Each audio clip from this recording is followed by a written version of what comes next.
This episode of the Beauty Industry podcast was brought to you by Private Label Skincare. Create your own brand of skincare in just 30 days.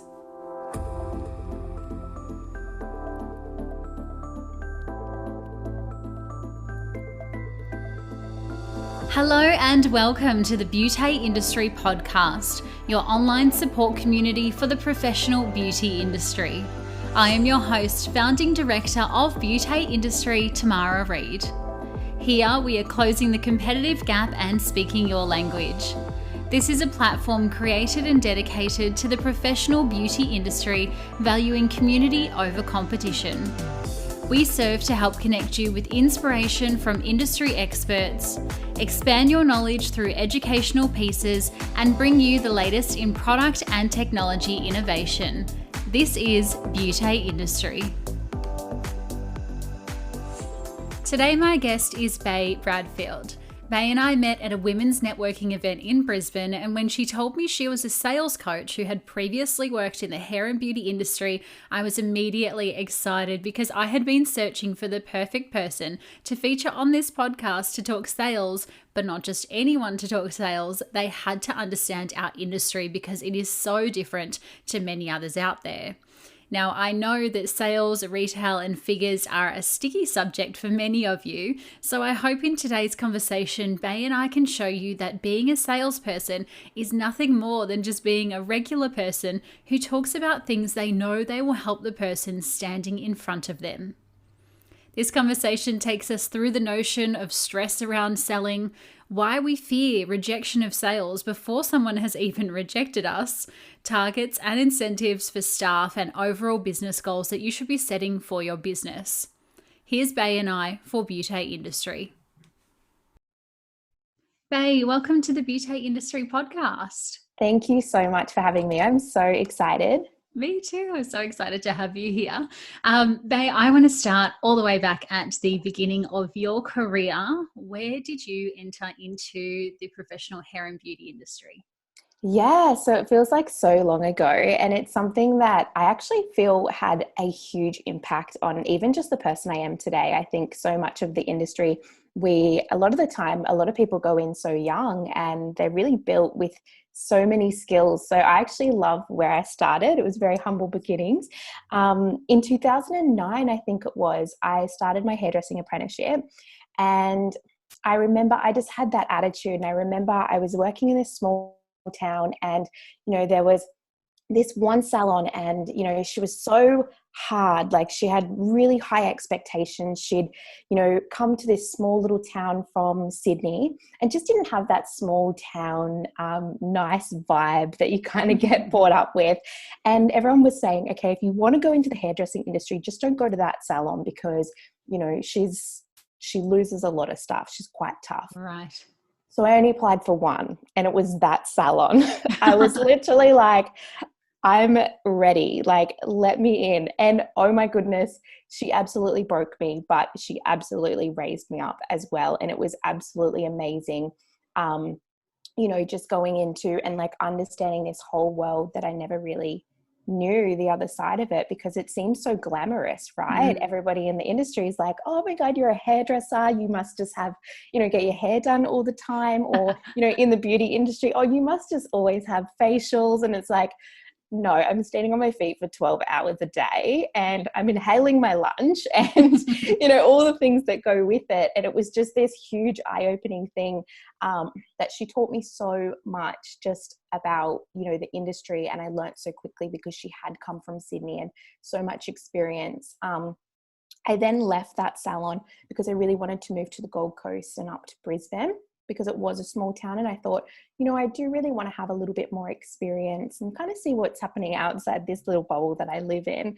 And I worked for a really high-end salon in a hotel.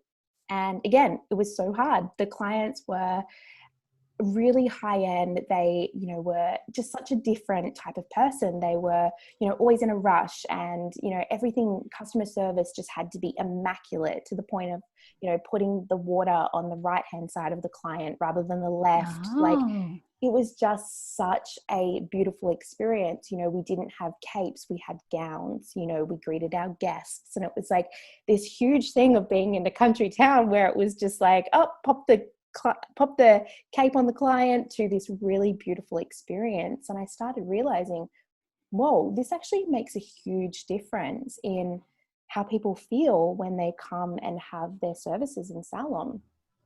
I then left that salon because I'm very ambitious. And at the time, I can't remember what year it was, but there was in Queensland, there were 2 salons that were in the awards. So the Australian Hairdresser of the Year finalists. So of course, with my mindset, I was like, I'm going to work for them. So I applied, and actually when I got there, they actually said, oh, did someone not call you? We actually filled the position. And I was a 3rd year apprentice at this stage. And I go, well, I'm here now. Can I spend the day here anyway? And they were like, okay. By the end of the day, they asked me to get a model, and I had a job. And I literally was like, this is the best. And again, it just really exposed me to that next level in the industry, that I was just seeing a completely different way of running, where, the salons I'd worked in previously were doing hair and, color and cutting, where this salon, I just specialized in color. So it was a whole different thing of being, what's better for me? Is it all round, or is it more specialized? And that started getting me thinking as well. Yeah. And then after I left there, I went to work for a salon. It was a very small salon, and I ended up becoming the manager. We grew the team. We brought on a lot more assistants. By that stage, from the experience that I actually had decided to pull the apprentices out of TAFE, out of college, and train them in-house myself, just so that we could keep the standard to where we wanted it to be. And that was amazing. I love teaching. And I think that this was that real big thing, or that moment for me of like, hold on, I'm not meant to do hair. I'm meant to teach people to be better at what they do, or bring out like their hidden gifts on like what's kind of in there that they haven't really got out yet, and they're not really going for it. And so I was doing that for a couple of years, and then I got the itch to move to London. I think every therapist and hairdresser gets that London itch, right? Right, because it's so transferable. Like and that was the thing as well. Like, I knew I didn't want to, when I started hairdressing, I knew I didn't want something that locked me into being here. I wanted something that could transfer wherever that I wanted. And, that's the amazing part about this industry, is that you can. And I went to London, and I was lucky enough to land a job with a product company, so a hair color company. And my job there was to teach the technical side of hair. So I was going into salons every day, traveling around the UK. It was amazing. And I was teaching. And I got to a point where I was kind of like, it's all well and good that we're teaching the staff how to do the newest trend, but how is this growing the business? And because I had that managerial background from seeing a salon grow from, just a couple of staff to, I think we may be 6 times the staff. It was huge. And then they ended up opening a second salon after that.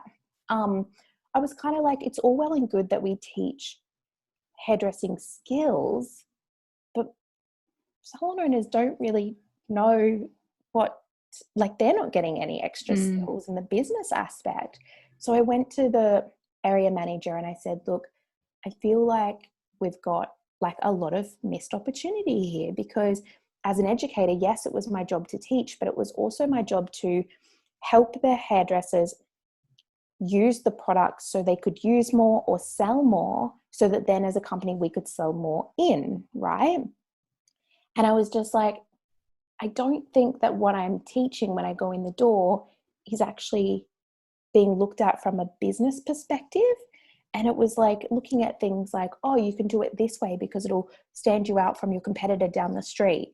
Or you can, if you upsell this extra, service, then, you're closer to hitting your targets, all of those sort of things. And I was out there with my manager one day. She was like, you don't even teach hair, you teach business. And I was like, it's so important. It's so important because when I was in the salon, I treated my column like a business.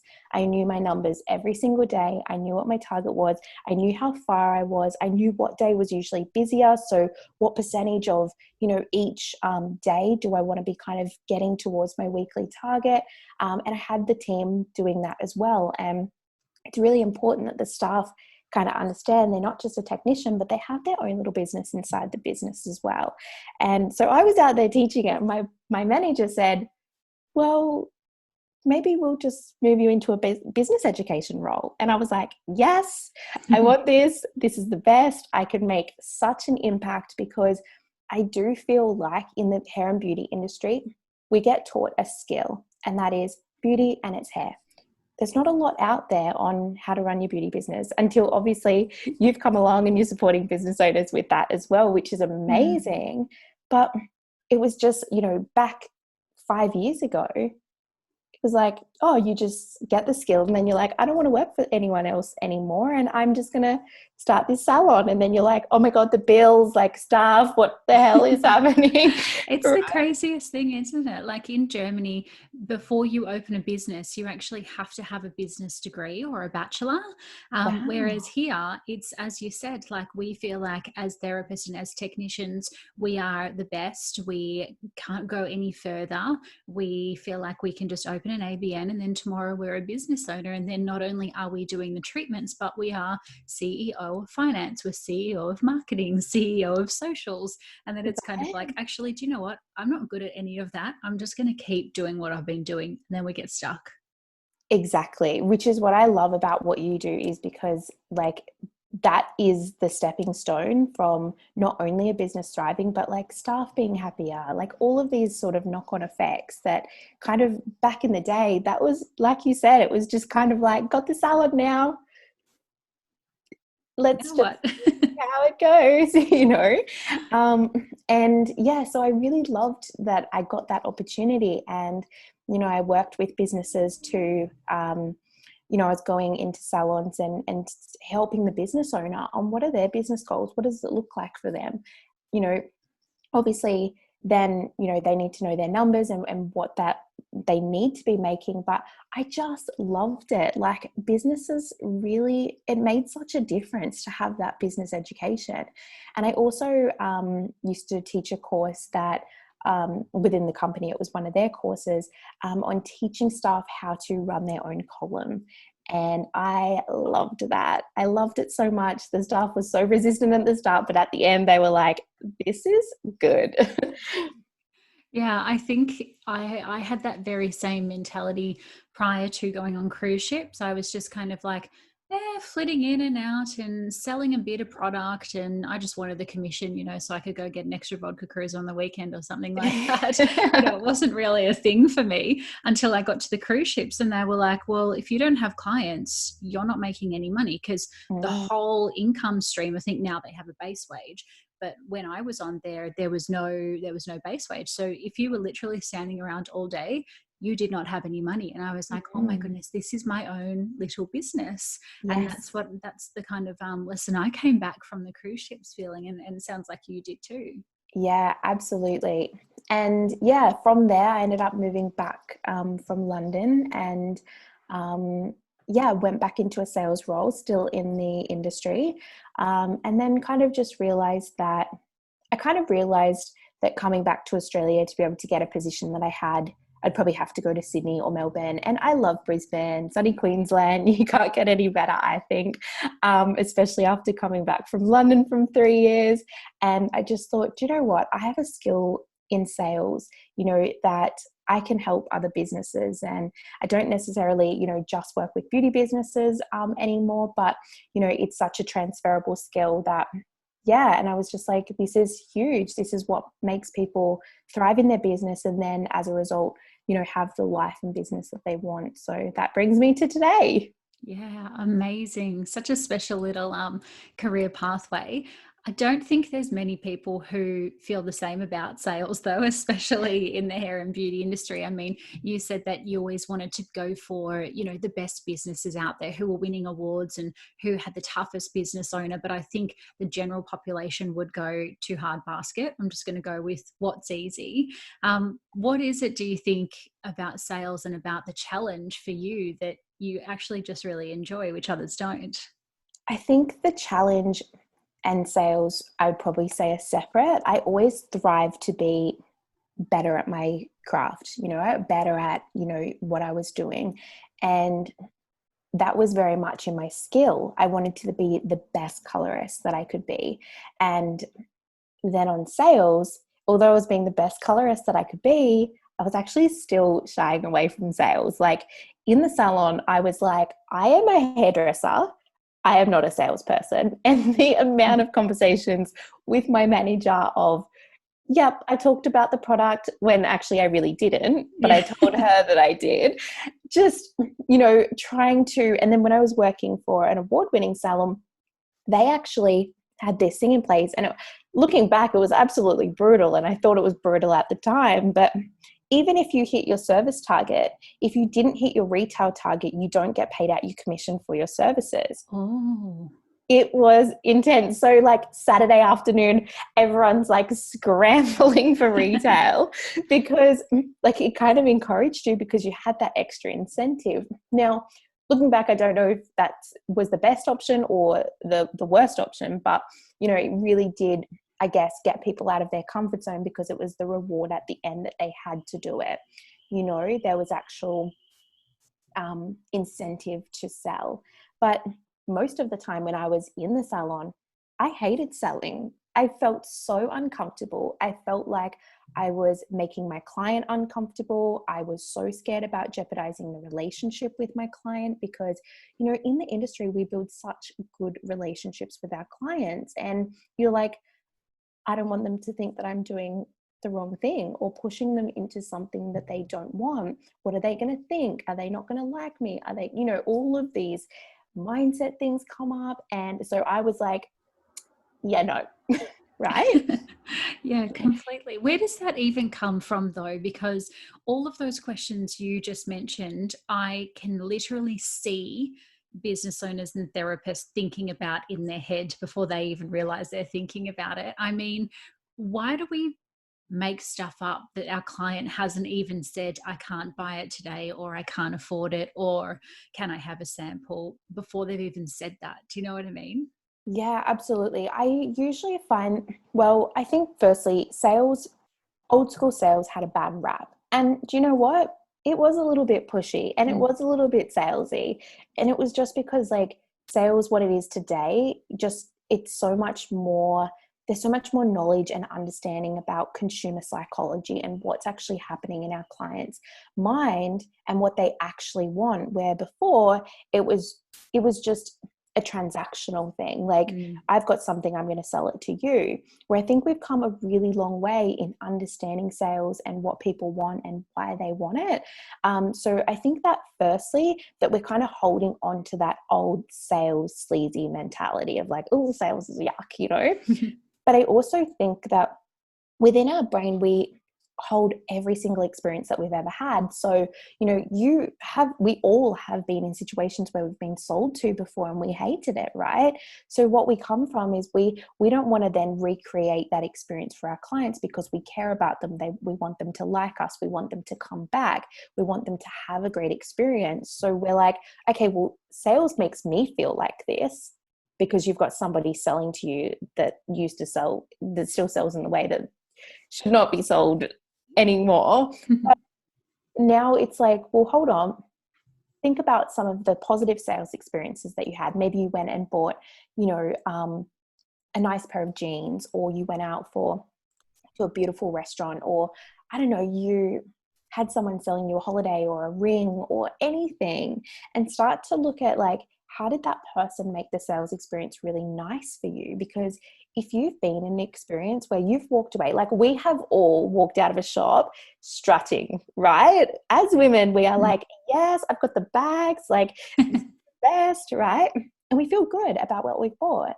So if we can feel like that and someone created that experience within a store for us, then all we want to do is start to think, okay, well, how can I make my clients walk out of the salon holding their retail bags and being like, yes, I'm so excited to use this on my face. I'm going to feel amazing, right? Rather than, oh my God, I'm pushing this down their throat. It's very different. So we want to really start looking at how can we create that experience that we've all had, but we just have to start thinking about it consciously and being like, why did I feel like that? And then how can you mirror that for your clients? Because I know when I'm walking out of a store and I've got bags and I'm so excited about, like, you feel like a new you, right? As if we don't want our clients to feel like that as well. Yeah, for sure. And I think a lot of the time therapists and hairdressers have a real fear when somebody tells them you have to sell to this client or you have to have this chat today. And then we have a lot of pressure on ourselves to go in and have an outcome. You know, if I don't sell something, it's negative. If I do sell something, it's positive. Whereas I feel like if we just go into the treatment having an open-minded conversation, finding out the problems, providing a solution, it's much less pressure, definitely. And it feels more natural than you have to do this versus actually you've got a problem, therefore I want to help you do this. It's kind of a need versus a want, I think. After the break, Bay and I explore figures, financials, team and targets. But first, a word from today's beauty partner. If you, like many of us, have dreamt about having your very own skincare range to sell in your beauty business or online store, today is the day that you can make that happen by creating your very own skincare brand in just a few easy steps. Our friends over at Private Label Skincare have a large variety of naturally active skincare products that have low minimum orders, quick turnaround times, and tried and tested formulas. To sweeten the deal, the ranges are Australian-made, vegan, natural and cruelty-free to ensure that there's something for all of your clients to fall in love with. Building your skincare brand has never been easier or more timely as the team can turn around your brand in just 30 days. Head to www.privatelabelskincare.com.au to take a look at the retail and customised products, starter packages and their bulk packaging options. Thank you so much to the team at Private Label Skincare for making this episode of the Beauty Industry podcast possible. And now, back to Bay. Yeah, absolutely. So I think that comes down to two parts. It firstly comes down to, like, you know, how is the manager or the business owner of the salon communicating that to the team? Because again, we shouldn't be, you know, looking at like, you have to do this. And also, like, because everything that I do really understands like human psychology, we actually first need to have our team self-acknowledge why they should do it. So rather than us telling them you need to sell retail because this is this, it's like, why don't we ask the perfect question for them to give us the answer that we would have said anyway? So it could say something like, you know, how do you feel like your clients would feel if they had this beautiful product at home that was making their skin feel and look beautiful? And then the team member would say, well, I think they'd feel amazing. Okay, great. So do you think that they'd want that opportunity to have, you know, someone that they trust be able to recommend what, you know, they think is going to be best for them so that they're really confident with everything that they're doing at home? Yeah, I do. Right? Now that's a completely different conversation to, you need to sell retail. We've got targets, right? So I think about, like, one, getting them to self-acknowledge, and secondly, instead of being like targets, it's like you could even, you know, take it back to, you know, I always look at sales as all sales is offering an opportunity to somebody. Yeah. And sometimes I remember when I was in the salon, I was like, okay, I'm going to give this sales thing a go. Put the products down, talk about them. And they're like, yeah, I'll think about it. And I'm like, never selling to them again. Like, they're not interested, right? But maybe they just didn't have the budget that week. because they know how much their service costs. And maybe they didn't think about, an extra $50, $100, $200 for product, but they've just got other things to spend their money on. So I think it is very much about, don't let that kind of be a barrier as well. Yeah. Yeah, it makes a lot of sense. And I think sometimes the business owners bury their head in the sand when it comes to their figures and financials, and they're so stressed about tax time and end of financial year that they are also scared of having the conversation around targets and around sales figures with their team too. So then that kind of puts the fear in the team. Well, if it stems from the top and I'm scared, well, then my team's scared, and then no one's retailing or prescribing anything. Yeah, absolutely. And I think this, in terms of my experience of working in the industry, a lot of the fear comes down to lack of knowledge. Like, I think that, within the industry, it's very much about, offering that service. But at the end of the day, the language of numbers, if it had a language, the language of business is numbers, right? So as a business owner, we really want to understand. And then once we understand what those numbers are and what they mean for us, then there is this level of comfort as well. And I think that when we understand it, we can detach, because I think the biggest fear for humans is the fear of the unknown. So the reason why we're so worried about the finances is like, oh my God, what's coming in? How, am I going to be able to afford that bill? What is my taxes going to be? But if you already know, what are my fixed expenses? What are my variable expenses? What are my most profitable services? How much do I need to break even? How much do I need to make, for X amount of profit? Then you're like, okay, cool. I just have to do that, right? But I think it's because it's this unknown. So I always say, get educated on numbers, whether you have a bookkeeper or you see an accountant, or, you just do even, I don't know, there's so much, you could have a course on financials, available to you. So, just being really comfortable with knowing what you're looking at, rather than being like, I can see the number, but I don't know if that's enough. Yeah, absolutely. And we actually have, I'm just going to do a little shameless plug. We have lots of different videos like this, like how to find your break even, what a margin versus a markup is on your services and also on your retail, all in our Beauty Academy program. So, less than a coffee a day, easy. You could definitely afford it. Oh my God, you need to have that, from understanding that. Oh my God, that is going to make such a difference to people, how they feel about their financials, because numbers have emotion attached to it. And when you have that education, I honestly think that's going to be huge. Thank you.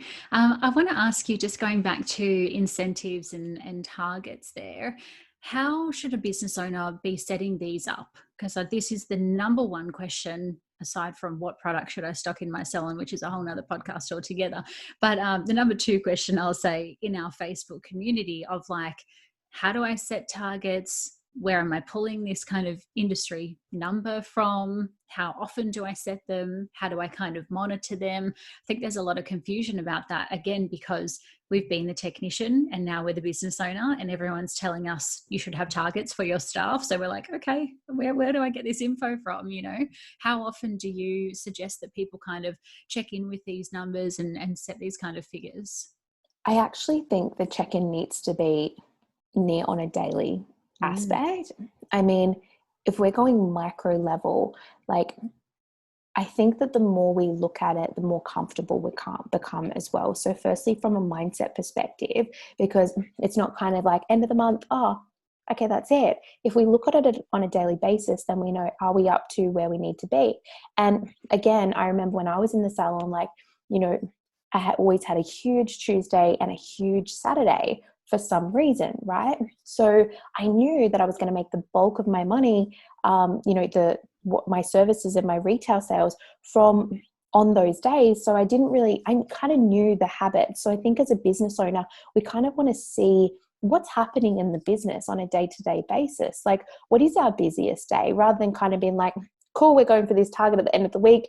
Let's just hope all the days go well. We really do want to be okay, what happens in the business? What does this look like? and go from there, because once we know our numbers, we can also make strategic decisions around, if you know that Tuesday is your busiest day, then put an extra staff member on Tuesday and take them from Friday, and so on, things like that. But going back to KPIs, I think the first thing is knowing, like, firstly, what do you need to make? And then breaking that down. So then looking towards your goals and going, okay, are we like happy to just stay with momentum for the next 6 months? Like, sometimes we need to do that. Sometimes we need to just kind of like get our systems and processes in place, and that's our goal, rather than financial growth. And then the next 6 months might be financial growth. So it's just firstly looking at, like, what is your current goals that you're working towards? And then in terms of like getting your staff on board, which I think is a huge thing, I actually think they need to be a part of the process. Like, I don't actually believe that it should be separate, because, when in psychology, when we're told to do something, we either decide, do I agree with this or not? Right? If somebody feels like they're a part of the process being made, they're like, oh, now I get to do what I want, right? I know it's crazy, but it's just basic psychology. So we kind of want to enroll them into the process to say, okay, so we're going to, like, letting them know firstly, like, by not blindsiding them, and just letting them know, like, this is the reason why we have to do it, and like, I believe that, I guess it's up to you whether you how much you share from a business owner perspective, but I believe that, like, staff in the industry think that the business owner is just rolling in cash, because they see the numbers coming in and there's not a huge lot left at the end, right? But the staff don't really know that. They're like, oh my God, I'm just working for you and I make nothing, and you're just making all this. I know how much I'm making for you, right? They don't see all of the bills, all of the everything, right? So I think, like, if I was to go back and, like, if I was owning a beauty business, then I would actually be breaking that down with my team. I'd probably be sharing the numbers, being like, guys, this is what it looks like. I wish I was rolling in cash, but, I'm not. This is the reality of it, because I think sometimes the reason why staff have resistance is because they feel like they're getting such a minimum, like, they're like, oh my God, you're not even paying me, right? So I think it's about, like, letting them be a part of the process and enrolling them into the reason why. So, like, getting them to be a part of the KPI, like, rather than going, this is your KPIs, it's like, why? What are those KPIs and why? So if it's retail, it's like, look, we want to have, a minimum of, and I'm making these numbers up, but like 50% of your clients that come in this week, we want to sell, offer them retail and have them purchase. And, the reason why we're doing this is because, we want to make sure that our clients always feel good, and, it's a supportive part of their treatment in salon. So, rather than it being like, it's a numbers reason, it's like, what is the bigger reason? So I'd go with getting them a part of the process, then teaching them how to run their columns. So get them to calculate what services they made for each day, how much retail they made. And you'll find, I think for this, you really need to start looking at people's personalities as well. Like, I know I'm the type of person that I'm like, I have to be making the most, because then I'm a leader, right? And I've always been that way. I'm like, I have to show that it's possible for other people in the team. And because I was the manager in the salon, I kind of held myself to that standard, because I was like, if I'm not doing it, then how do I expect to encourage my team to do it as well? So you have people that want to be number one, and they'll be like, yes, I'm, got the most retail sales for the month, or whatever it might be. But you also might have people that, just want to be encouraged. I'm not sure if your listeners have ever heard of the 5 love languages, but one of them is words of affirmation all the time. It's so important with your team as well, because some of them are words of affirmation. They don't want to be the one being like, oh, I've made the hit the biggest target. They might just want to be the person that actually gets pulled aside and goes, You're killing it. Yeah, thank you. Yeah. Yeah, thank you so much. Like, you are such a valuable part of our team. And I honestly don't know what our team would look like without you being in it. And that's enough for them. Where some want money, some want, you know, some just want like to be able to have breakfast with the team, like start to understand what is it that your team want, because I don't think it ever should be a one size fits all approach with the team. And that comes down to like, yeah, that communication as well. Oh, 100%. You're speaking all of my language. So when I Yeah. was directing spaces, I would walk in and I would ask always two questions at the start. So first of all, do you know why we need to make the numbers? Generally they would say no, and I would look at their figures, and some people were on 5% rebooking, some people on 12% retail, and so I'd say, okay, if we have 50 clients a week, so say 10 clients a day, you work 5 days, you've got 50 clients a week. Do you think it's fair out of those 50 if we try and get up to 50% retail, 50% rebooking? So that's really 25 clients out of 50 in a whole week that you're going to rebook. Do you think that's fair? And do you think that's easy? And they'd go, oh, actually, yeah, when you put it like that. And I'd say, perfect. And so do you think it's easy if we talk to 25 clients and we try and get them to be on prescriptive skincare? And they go, yeah, actually, do you know what? I might try and get more than 25, because I don't think half of our clients deserve those results. I think all of our clients deserve those results. And I was like, yes, so excited. And then I'd say, okay, now when you hit that 50% rebooking, 50% retail, how do you want me to tell you that you've done a good job? And they'd go, oh, what do you mean? And I'd go, well, do you want me to take you out for coffee and we can sit and have a chat? Or do you want a bottle of champagne? Do you want a Lorna Jane voucher? Do you want me to write you a beautiful note? Like, how do you want me to tell you? And they would do all the 5 love languages without even really knowing it. So they'd go, Yeah. actually, do you know what? I actually just want like a morning off. I'd love to have breakfast with my partner or my mom, and then I want to come in at like 11. And so that was the time and the service thing. So I'd be like, perfect. And once I knew that as a manager, I could have those proper conversations, and then also they would feel love in the way that they wanted to, because prior to that, a lot of business owners would just go, oh, I'm just going to give them 5% commission or 10% commission. Whereas for the people that want the words and they want the acts and they want the touch, the 5% commission doesn't mean anything to them. No. So therefore, they don't care about the sales. They don't care about the rebooking, because you're not showing them the incentive that they're after. Yeah, absolutely. You absolutely nailed that. And I think, from both aspects of like, I think it is about communicating, like let them know, let them be a part of what the numbers mean, and let them understand it and the why behind it as well. And then obviously that kind of incentive is huge. I love that. When we are in our businesses, a lot of the time we have reps and account managers and whatever you want to call them, they're all the same thing, right? People who are trying to develop and grow the business by way of education, or like you were saying, actually develop the business, working on the business figures.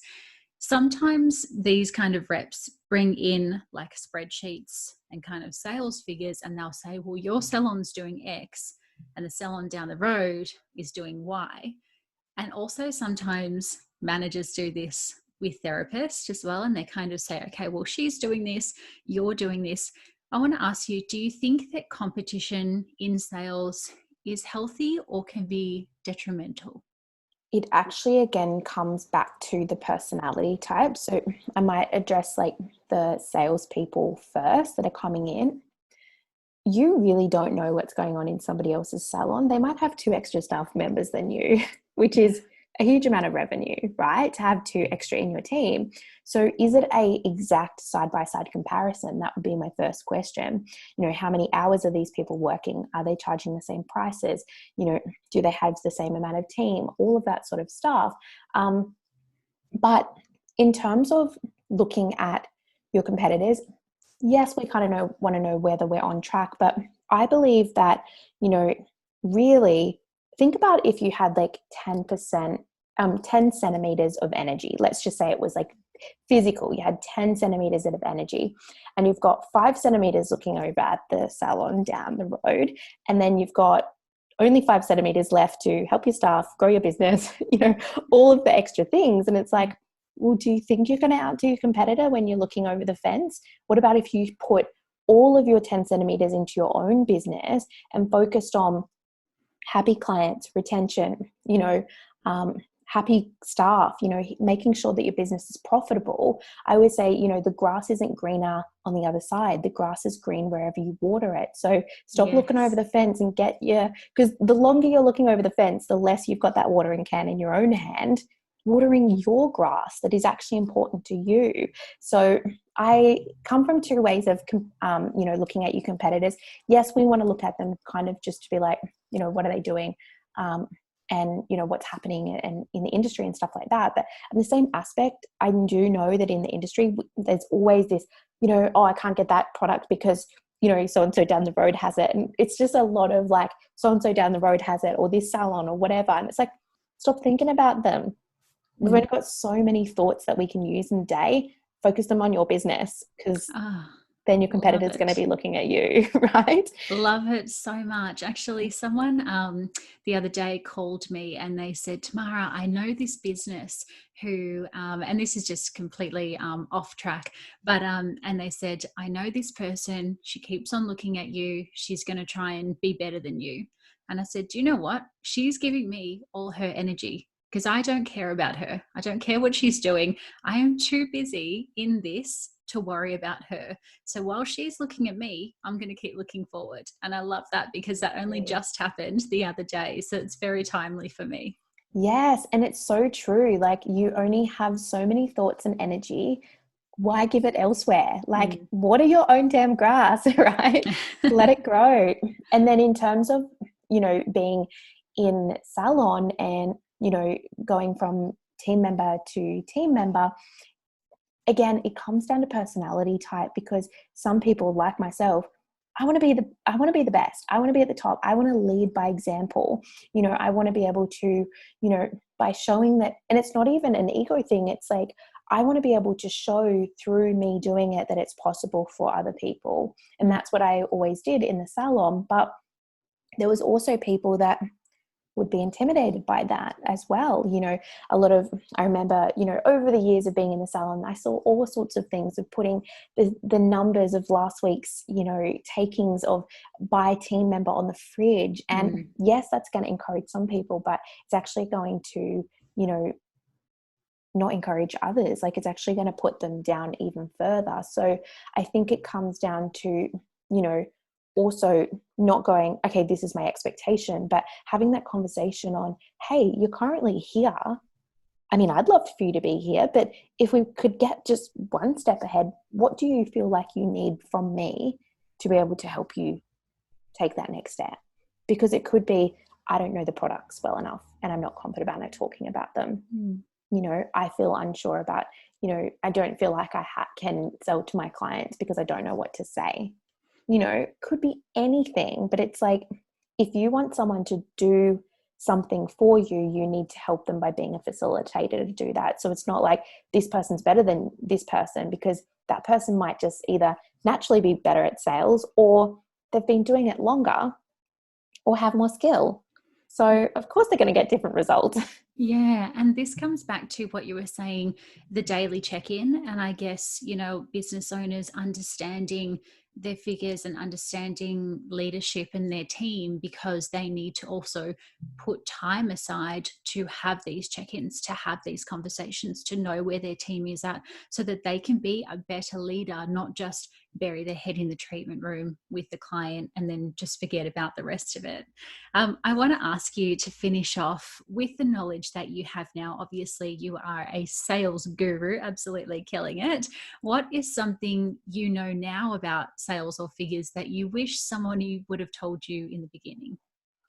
It would first come from a technician perspective.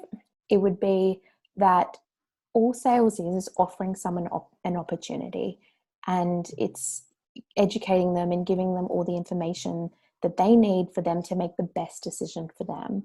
Yeah. And just knowing that whatever they say doesn't have any, it's not by any means a reflection of me or anything like that. It's literally, here's an opportunity for better skin, and I know like people at home love doing their skin routine. Like it's actually a part of something that they enjoy, right? Mm. So let's offer them something to enjoy. Let's offer them something to feel good. So rather than thinking, oh my God, if I sell you this, I get commission, I would actually look at how am I offering an opportunity to someone that they're going to benefit from? So that's a mindset perspective for the beauty therapist. And then from a manager or owner perspective, it would be to, and I know this sounds crazy, but to get yourself educated on the numbers so you can take your emotions out of it. Like learn, and it's going to take a while, but learn to disconnect the emotion from finances, and you'll see it for what it is rather than be in it and feeling it and experiencing it, because that's where that kind of like nervousness and that worry and, you know, that fear comes from. That doesn't serve anybody. But if we just look at it as like, okay, 1 + 1 is 2, rather than like, what does 2 mean for me? Right? And just like taking ourselves emotionally disconnecting. And like I said, it will take a while, but to start to like notice those thoughts that are coming up when you do look at your finances, write them down, and what's something else you could think of, you know, about them instead.